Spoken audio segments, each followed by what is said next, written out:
நம்மள நிறைய லேடிஸ் வழக்கமாக சொல்கிற டயலாக் என்னன்னு பார்த்தோம், நான் இன்றைக்கி பெருசாக எதுவுமே பண்ணலை, ஆனால் மென்டலி ரொம்ப டயர்டாக இருக்குது. இதுதான் சைக்கலாஜிக்கலாக மென்டலி பர்ன் அவுட்னு சொல்லுவாங்க. Hi, welcome to AIMS. I'm Selina Prabhu. I'm a mental health counsellor, NLP practitioner and career consultant. நம்ம வீட்டில் பெண்கள் கிட்ட வழக்கமாக சொல்லி வளர்க்குறது என்னன்னு பார்த்தோம்னா, நீ தான் வீட்டை பத்திரமா பார்த்துக்கணும், உன்னோட பொறுப்பு, இந்த ஃபேமிலி ரிலேஷன்ஷிப் படிப்பு எல்லாமே உன்னோட பொறுப்பு தான், நீ தான் பார்த்துக்கணும், இப்படி சொல்லியே வளர்க்குறோம். அதனால் கேர்ள்ஸ் எல்லாம் பெரியவங்களாக ஆனதும், ஒரு ஃபேமிலி அப்படின்னு ஆனதுமே அவங்களுக்கு அது வந்து பெரிய ஒரு பொறுப்பாகிடுது. ஸோ அவங்க அதை பார்த்துக்கணும், இந்த வீட்டை பார்த்துக்கணும், பிள்ளைகளை பார்த்துக்கணும், ஃபேமிலியை ரன் பண்ணணும், இதெல்லாம் கூட சேர்த்து அவங்க ஒர்க்கும் பண்ணணும்.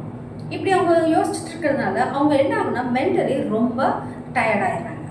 ஆனால் நம்ம வீட்டில் யாருமே முதல்ல உன்னை பார்த்துக்கோ, உன்னை கவனி அப்படின்ற எந்த ஒரு விஷயத்தையும் நம்ம சொல்லிக் கொடுக்கறதே இல்லை. அதனால் என்ன ஆகுதுன்னா, இவங்க இந்த டயர்ட் ஆகும்போது ஆட்டோமேட்டிக்காக அந்த கோவம், எரிச்சல் எல்லாம் வர ஆரம்பிக்குது. சின்ன சின்ன விஷயத்துக்கும் கோவப்படுறதோ இல்லை யார்கிட்டையாவது எரிஞ்சு விழுறதோ அவங்க வந்து ரொம்ப அது கேஷுவலாக கொண்டு வந்துடுறாங்க. இது கூடவே சேர்த்து ஓவர் திங்கிங்கும் அவங்களுக்கு கூட வந்துடுது. இதை எப்படி ஓவர் கம் பண்ணுறது அப்படின்னு பார்த்தோம்னா, சைக்கலாஜிக்கலாக எமோஷனலி செக்இன் அப்படின்னு சொல்லுவோம். இந்த தெரப்பி மூலமாக இதை நம்ம ஓவர் கம் பண்ண முடியும். இதை நம்ம ரொட்டீன் லைஃப்பில் எப்படி பண்ணுறது அப்படின்றத ஒரு 3 ஆக்டிவிட்டீஸ் மூலம் நம்ம பண்ண முடியும். டெய்லியும் ஒரு 10 மினிட்ஸ் உங்களுக்காக நீங்கள் ஸ்பெண்ட் பண்ணணும். Me time.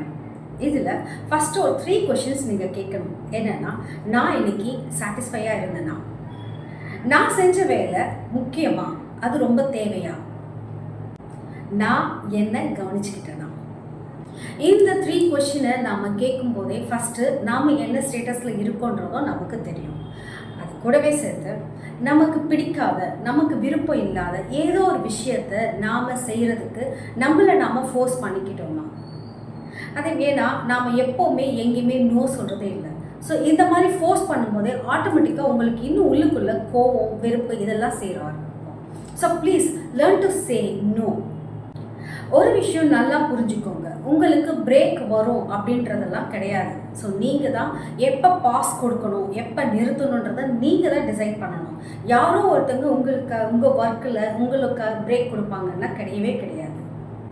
இந்த மாதிரி செய்கிறதுனால என்ன நடக்க போகுது அப்படின்னு பார்த்தோம்னா, ஃபஸ்ட்டு உங்களுக்கு மென்டலி ரிலாக்ஸ் ஆவீங்க, ஒரு ஸ்ட்ரெஸ் இல்லாத ஒரு டே இருக்கும். அட் த சேம் டைம் உங்களுக்கு உங்கள் மேலே ஒரு கான்ஃபிடென்ஸ் இருக்கும். My dear women, please understand one thing. A strong woman is not the person who is doing everything, but the one who knows when to pause. So be a strong woman.